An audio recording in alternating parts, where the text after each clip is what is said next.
An ERHU song for the friend that you're worried about losing to everyday things. Stop me if you've heard this one before. You're in a class, at a job, or someplace with a whole bunch of people, and you start to gravitate towards one or two human beings in that sea of people, and you miraculously get along great. You go into rabbit holes, multi-hour long conversations, the sorts of things that stick with you long after.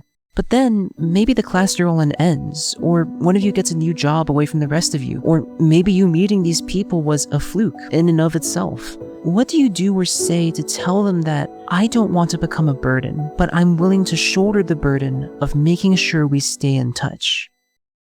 There were two main obstacles that came when trying to make an original ERHU song around that sort of feeling. And by the end, I'm gonna have to put my composition through the ultimate test and show this to a recent friend I made. Oh, Alex, before I forget, can you just wave hi? Oh, yes. Yeah. Do this. Okay. This is the most fake smile. Thankfully, I've gotten a few music projects under my belt over the years, so this should be like riding a bike. As with a whole lot of things in art, we start with...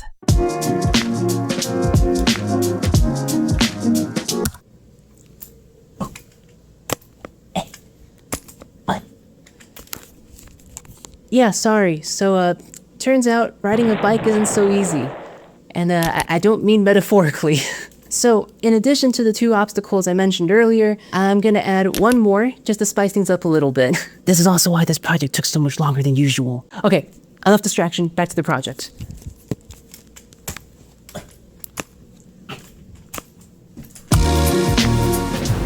The first step for me was just sitting down and listing some prime examples off the top of my head. I'm not versed in that many music genres, so I ended up with pretty much an even mixture of American oldies, C-pop, and gems I've found on YouTube over the years.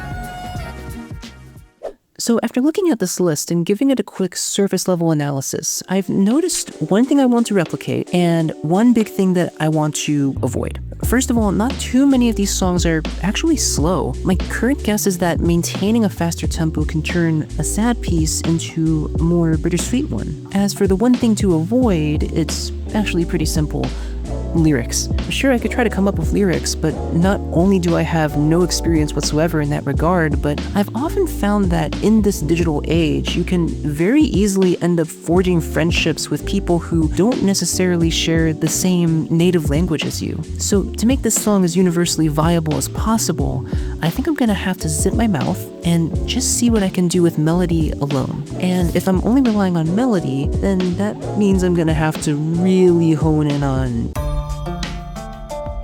Along with the inspirational examples, I had to figure out what exact emotions I was trying to convey. That committed compassion of wanting to be there when a friend needs me in the future. Thankfully, this huge emotional boulder of a task should be doable for my main instrument, the ERHU. If you're new to ERHU for all, the ERHU is a bowed string instrument mainly known for its similarity to the human voice. But more importantly, traditional ERHU music is known for super specific stories that can convey super specific emotional contexts. Like, say, the tender, grieving side of a manly warrior who just slayed a tiger with his two bare hands, or the autobiography of a blind musician whose life was filled with strife, but not defined by it. What this means then is that I can use the storytelling techniques of traditional ERHU music to take the story of our new piece and hone it down to as fine an amount of detail as I can muster. So what sorts of storytelling techniques can we take from traditional ERHU classics? Well, first off, there's very often an ebb and flow to intensity, just like you would find in a normal story in a book. You have your introduction, your rising conflict, climax, fall, etc. So, yoinking the rough outline from the traditional ERHU classic, 日北诗词曲 or Ballad of 日北, we can separate our new song into a first establishing chapter, a chapter of higher intensity, a freeform cadenza, and an ending chapter that is similar to the first establishing chapter. The emotional context I'm going to be putting into these chapters are vastly different from the ones in Ballad of Ürbe, but my hope is that by mimicking the outline of a traditional ERHU classic, we'll be able to make it just that little bit more entertaining for the listener. Lastly, I'm going to try to keep the melody simple. Most traditional ERHU classics stick to the pentatonic scale with an added scale degree 4 or 7 to twist the metaphorical knife. And in addition to that, there aren't that many huge jumps in pitch. A side benefit is that these rules should make the song easier to sing. So if you're on your own, walking outside, and missing a friend, you can maybe quietly hum to yourself. Either way, I have an outline now for how this new song should look like. And the next step would be composing it. Actually figuring out the notes and figuring out what you actually want to sing and, yeah, just give me a couple time lapses and we'll figure that out. Oh no.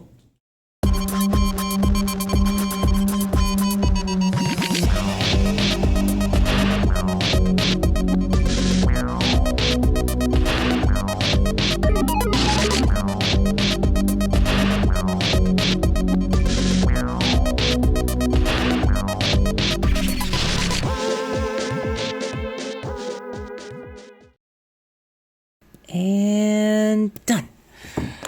Oh, okay. Melody with piano accompaniment is all done. Just have to record it on ERHU and... oh. I forgot I have to practice this first. And I couldn't practice for the past month and a half because sitting down like normal caused my foot to swell like a water balloon. Just hang on. I need a breather.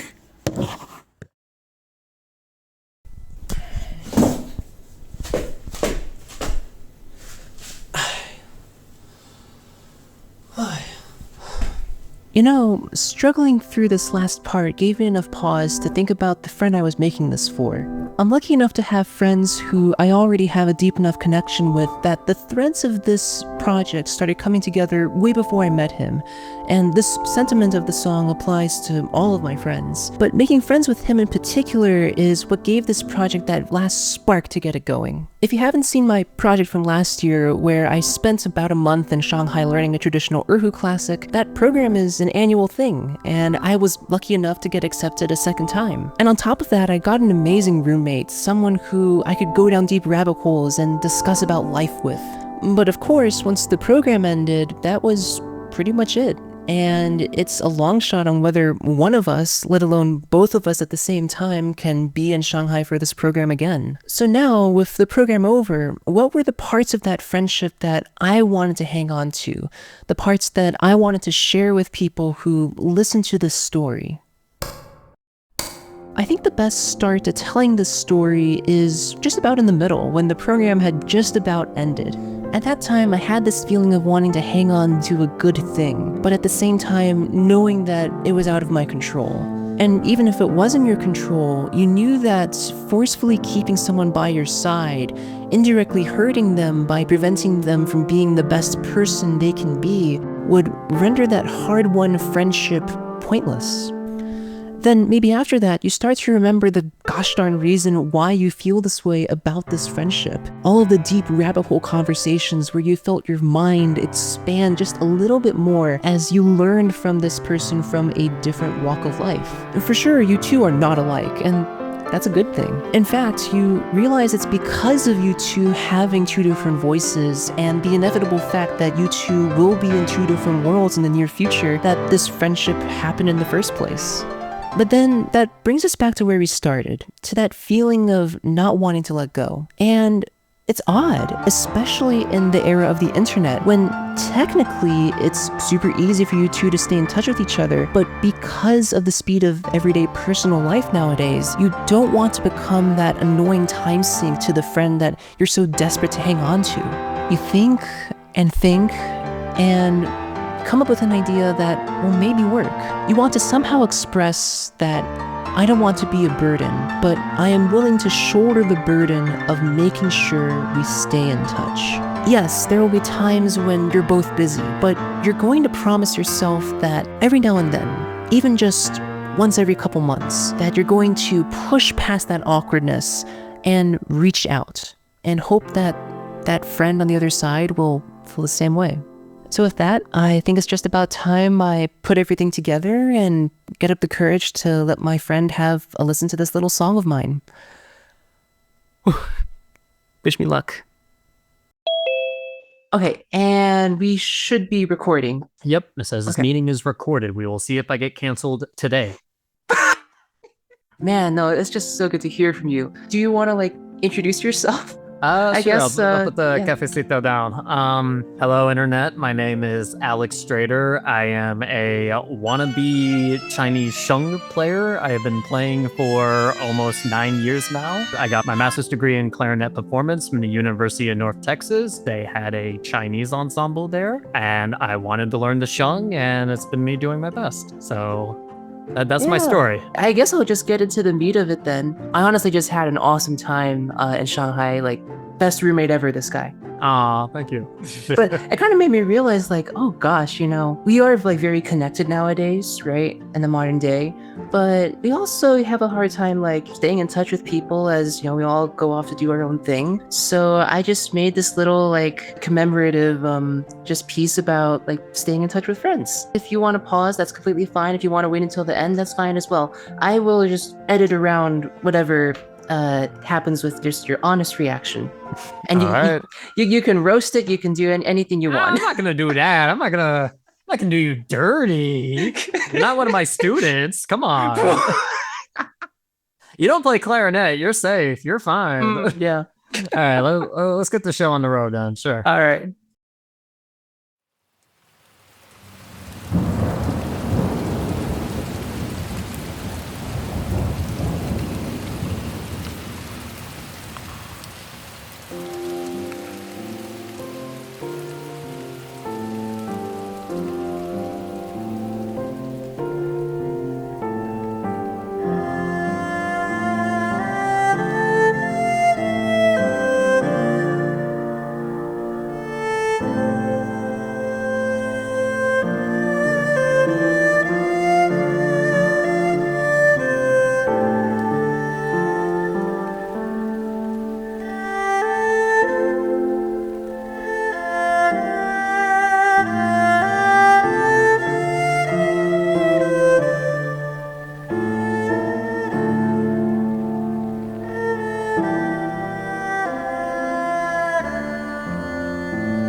Okay, after staring for my face for about 6 minutes, I finally finished.